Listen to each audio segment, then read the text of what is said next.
Hey guys, कैसे हो आप लोग। बहुत बहुत स्वागत है आपका super fast classes YouTube channel में। गाइज, आज की इस वीडियो में जो क्लास 10th का प्रीवियस ईयर क्वेश्चन पेपर है, जी हाँ गाइज, जो यूपी बोर्ड का प्रीवियस ईयर क्वेश्चन पेपर है क्लास 10th वालों का, उसका पूरा एनालिसिस करने वाले हैं, पूरा रिव्यू करने वाले हैं और देखने वाले हैं कि आप लोग का बोर्ड एग्जाम 2021 का पेपर कैसे आने वाला है। जी हाँ गाइज, मैं पहले ही बता दूं कि इस वीडियो में हम ये जो 2020 का आप लोग का ये क्वेश्चन पेपर है हिंदी का, इसको सॉल्व नहीं करने वाले बल्कि पूरा का पूरा देखने वाले हैं कि आप लोग का हिंदी का क्वेश्चन आप लोग के बोर्ड एग्जाम में कैसे पूछता है, कितने मार्क का कौन सा क्वेश्चन पूछता है, ये इन सारी चीजों पे बात करने वाले। ठीक है, किसी अन्य वीडियो में इस क्वेश्चन पेपर को सॉल्व कर दूंगा। ठीक है, तो चलिए, ये वीडियो आपके लिए काफी इंपॉर्टेंट है। देखिए, एक तरह से आप लोग को पूरा का पूरा हिंदी का मतलब एक एक चीजें मालूम चल जाएगा तो आपको तैयारी करने में आसानी होगी। ठीक है, आपको एक सही दिशा निर्देश मिल जाएगा। तो आप इस वीडियो को थोड़ा सा भी मिस मत कीजिए, अंत तक देखते रहिए। और वीडियो के बीच में मैं कई बता दूंगा कि इसका पीडीएफ फाइल, जी हाँ गाइज, ये 2020 के सारे क्वेश्चन पेपर का आपको पीडीएफ फाइल कहाँ मिलेगा, 2020 नहीं 18-19 पिछले कई ईयर के क्वेश्चन पेपर के पीडीएफ आपको मिल जाएंगे। तो आप वीडियो को अंत तक देखते रहिए। चलिए शुरू करते हैं। गाइज देखिए, आप लोग का देखिए यहाँ पे नीलेश क्लासेस लिखा हुआ है, तो आप इस पे मत समझिए कि मैं ये किसी का क्वेश्चन पेपर चुराया हुआ हूँ। ठीक है, मेरा ये नीलेश क्लासेस सेकेंड चैनल है जिसपे मैं 12 की वीडियो बनाता हूँ, क्लास 12 की। ठीक है, देखिए ये 801 MB, ठीक है, ये पेपर कोड था 2020 का हिंदी का। ठीक है, देखिए ये 3 घंटे 15 मिनट आपको टाइम मिलता है। पूर्णांक यानी आपका 70 मार्क का होता है। और निर्देश में आप लोग देख सकते हो, प्रारंभ के 15 मिनट परीक्षार्थियों को प्रश्न पत्र पढ़ने के लिए निर्धारित है। और गाइज देखिए, इस साल कोविड-19 के कारण आप सब लोग जानते हो कि आप लोग का 30% सिलेबस कम हो गया है।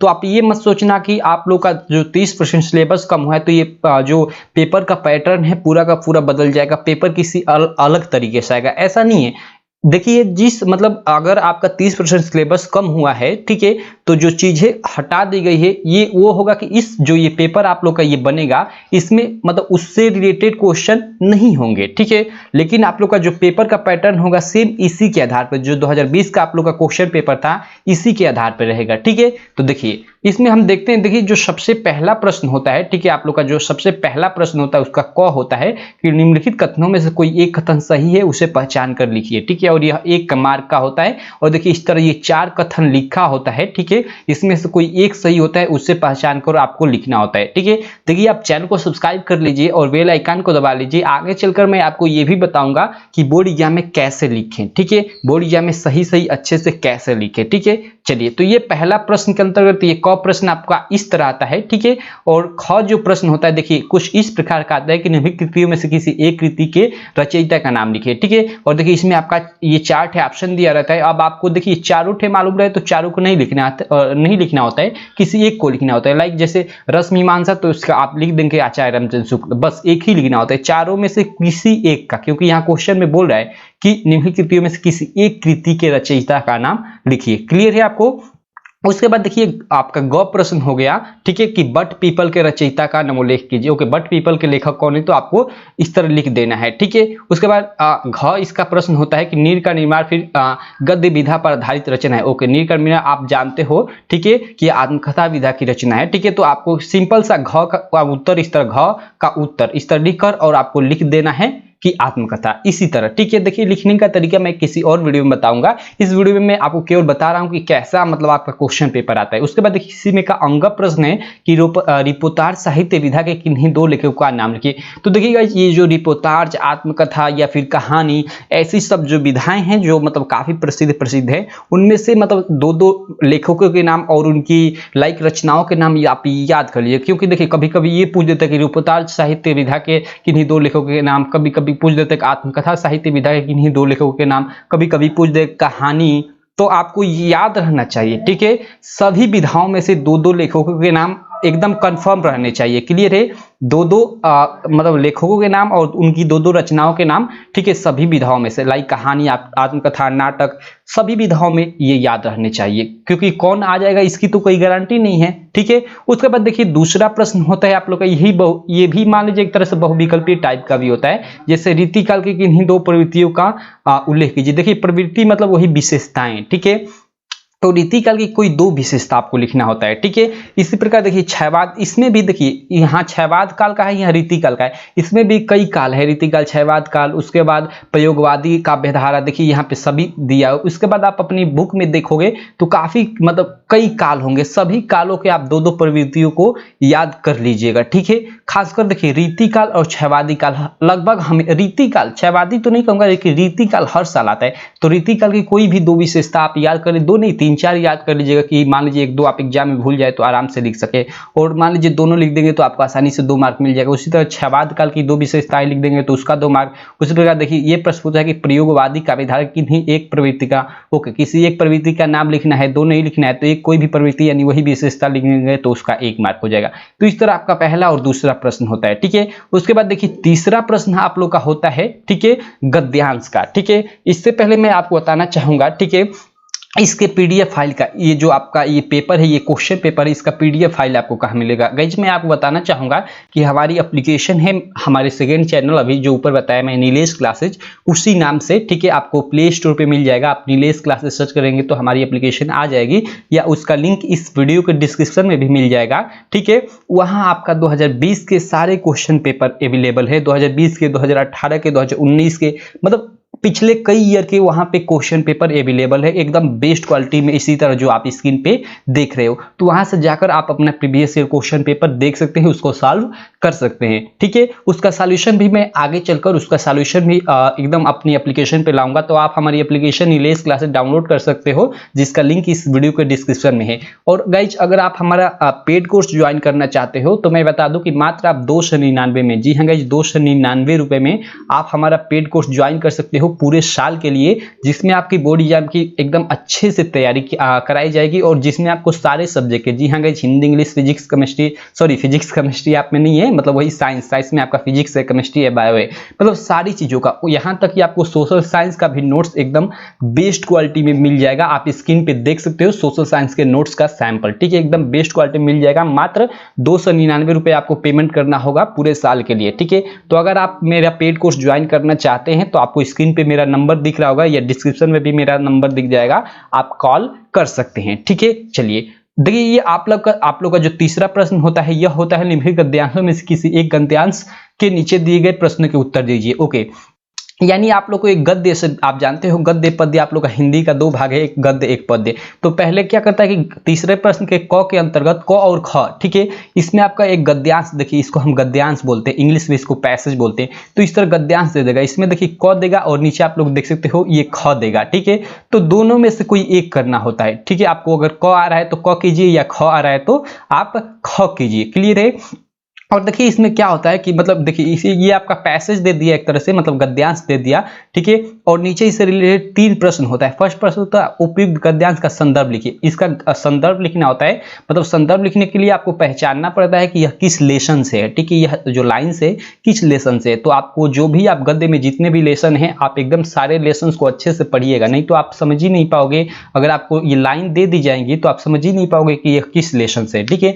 तो सारे लेसन अच्छे से पढ़े रहोगे, ठीक है, तो आपको आसानी से ये समझ में आ जाएगा। और यहाँ से देखिए आप अगर संदर्भ लिखते हैं तो उसका 2 मार्क, उसके बाद देखिए संदर्भ का 2 मार्क, और रेखांकित अंश, देखिए ये नीचे ये अंडरलाइन किया गया है ना, मतलब इसी को रेखांकित अंश बोलते हैं, इसकी व्याख्या करते हैं तो उसका 2 मार्क, ठीक है। और उसके बाद देखिए कलाकारों ने किसके जीवन का चित्रांकन किया है, ओके, इसको आप लोग पढ़ोगे इसको तो इसका आंसर मिल जाएगा। ये जो क्वेश्चन है थर्ड, उसका लिख दोगे आंसर तो उसका 2 मार्क, यानी यहाँ से आपको 6 मार्क मिलता है, ठीक है। तो देखिए इसमें आपका ये क दिया है और नीचे आपका ये ख दिया है, तो यहाँ आपको दोनों नहीं करना होता है। आपको अगर क आ रहा है तो क कीजिए, या ख आ रहा है तो ख कीजिए, दोनों में कोई एक, ठीक है। सेम उसी तरह ये गद्य से हुआ, सेम उसी तरह इसका अगला प्रश्न आप लोग के पद्य से हो जाता है, ठीक है।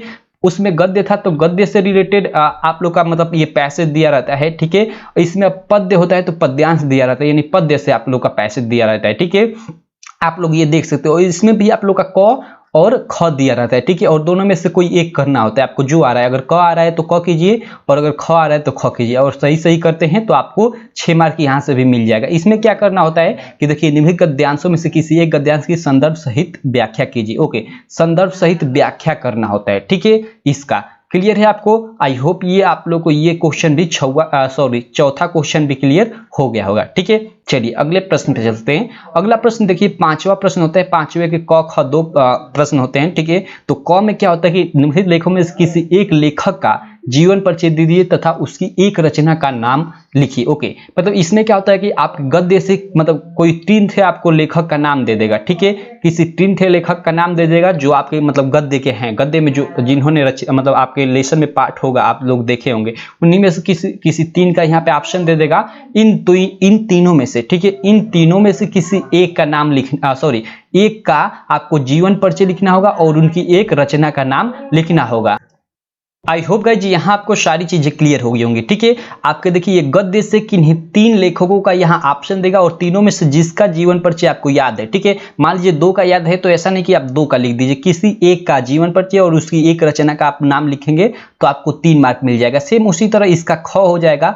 आपका ये गद्य से था तो ये आपके ये पद्य से होता है, यानी गद्य यानी वही लेखक का यहाँ जीवन परिचय होता है और यहाँ कवि का जीवन परिचय होता है, ठीक है। किसी एक कवि का यहाँ आप जीवन परिचय लिखोगे और उसकी एक रचना का नाम लिखोगे तो आपको 3 मार्क मिल जाएगा। ये आसानी से आप 3 6 मार्क मतलब आसानी से ले लोगे, कोई दिक्कत नहीं होगी। और जीवन परिचय में गाइस बोलते हैं कि काफी बड़ा जीवन परिचय लिखना होता है आपको, मतलब जो आगे निकल चुके हैं लड़के वो भड़काते हैं, लेकिन ऐसी कोई बात नहीं, आपको मतलब थोड़ा सा ही लिखना होता है, लेकिन थोड़ा इफेक्टिव लिखना होता है जिससे मतलब जो एग्जामिनर हो, ठीक है, सॉरी जो जांचने वाला हो, ठीक है, वो पढ़े तो उसको मतलब भा जाए आपकी लाइन। क्लियर है आपको मैं क्या कहना चाहता हूं, ठीक है। तो ये 5वां है, ठीक है।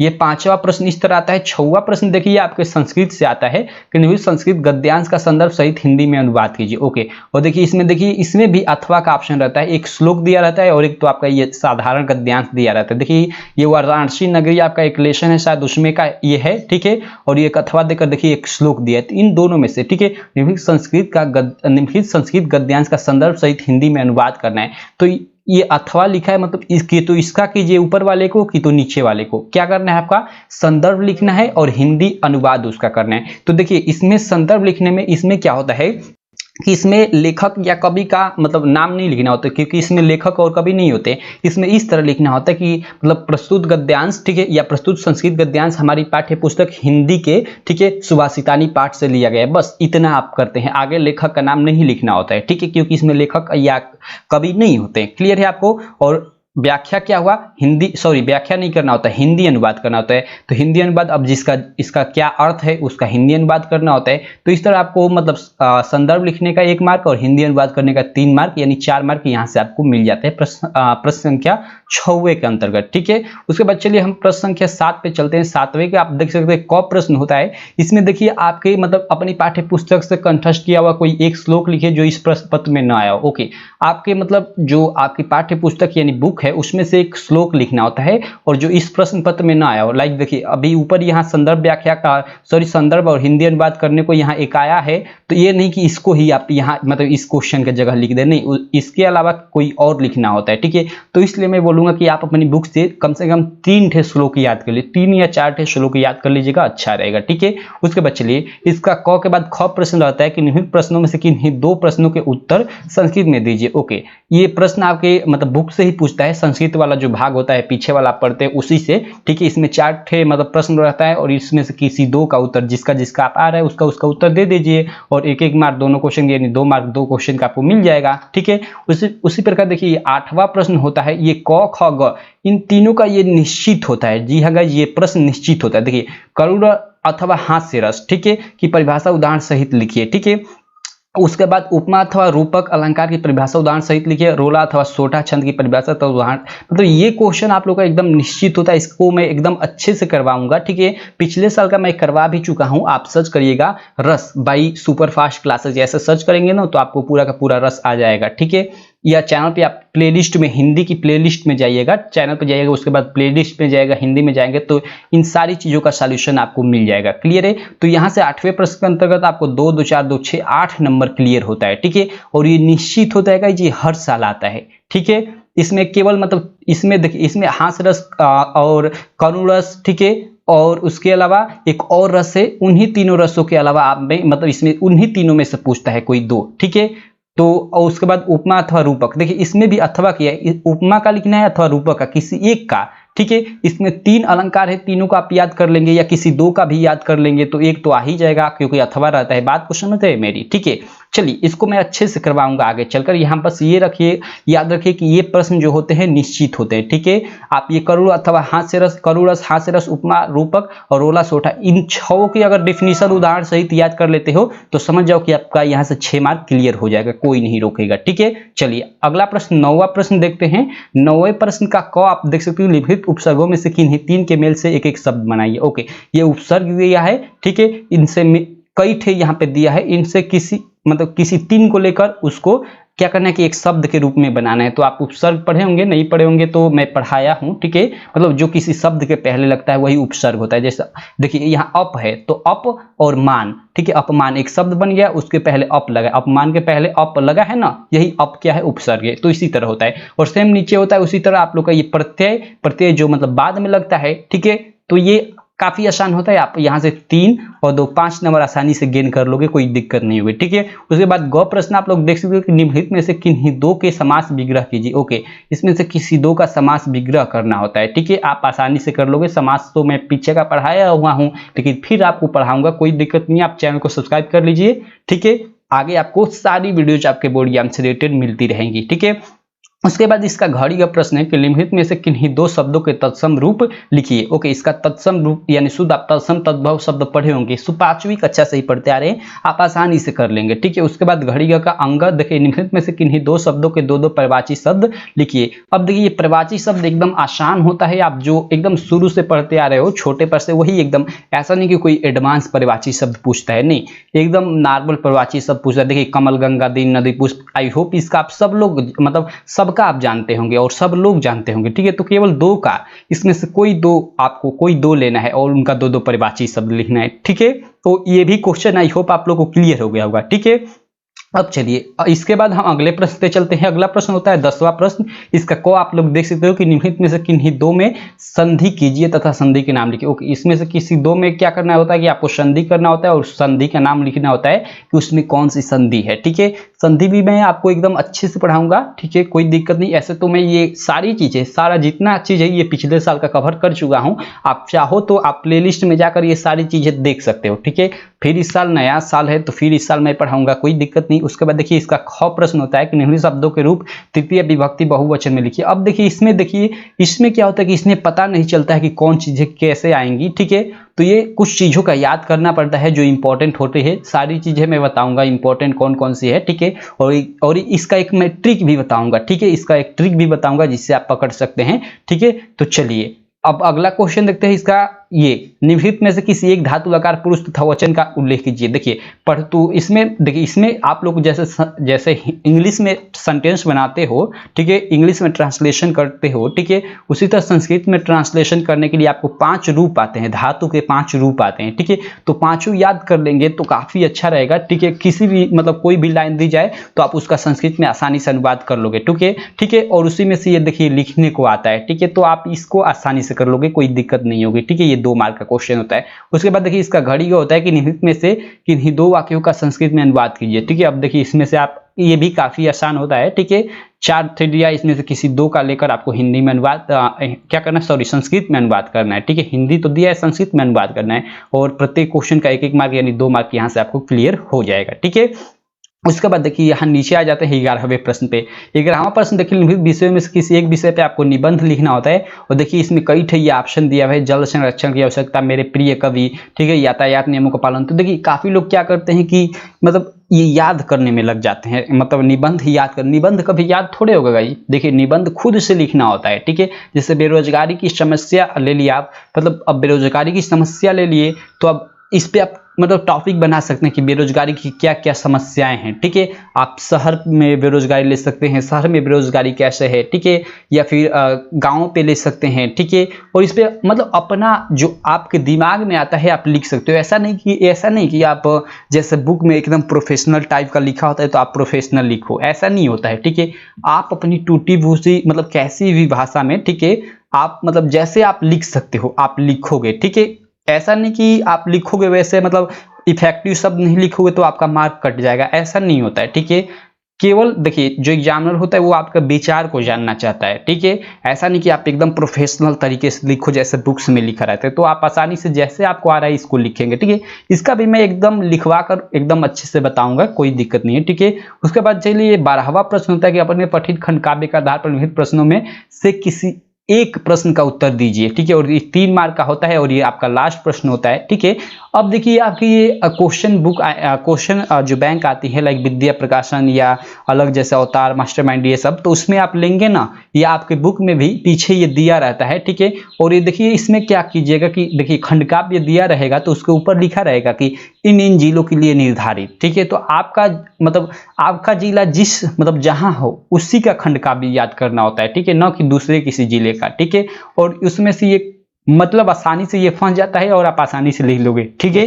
देखिए इसका आगे चलकर मैं एकदम अच्छे से उदाहरण देकर समझाऊंगा, ठीक है, एकदम अच्छे से कि कैसे आपको कौन सी चीज याद करनी है। आप केवल चैनल पे बने रहिए। इस तरह से आपका पूरा का पूरा ये क्वेश्चन पेपर समाप्त हो जाता है, ठीक है। इसी प्रकार आपके बोर्ड एग्जाम 2021 का क्वेश्चन पेपर बनेगा, ठीक है। तो आप एकदम इसको एकदम अच्छे से 2-3 बार देख लीजिए इस वीडियो को, ठीक है, कि सारी चीजें एक एक चीजें याद हो जाए कि क्या क्या आपके बोर्ड एग्जाम में हिंदी के पेपर में पूछता है, ठीक है। तो बस रहने देता हूँ इस वीडियो में। और अभी तक अगर आप हमारी एप्लीकेशन रिलेज क्लासेस डाउनलोड नहीं किए हैं तो उसका लिंक इस वीडियो के डिस्क्रिप्शन में मिल जाएगा, आप डाउनलोड कर सकते हैं। तो बस थैंक यू।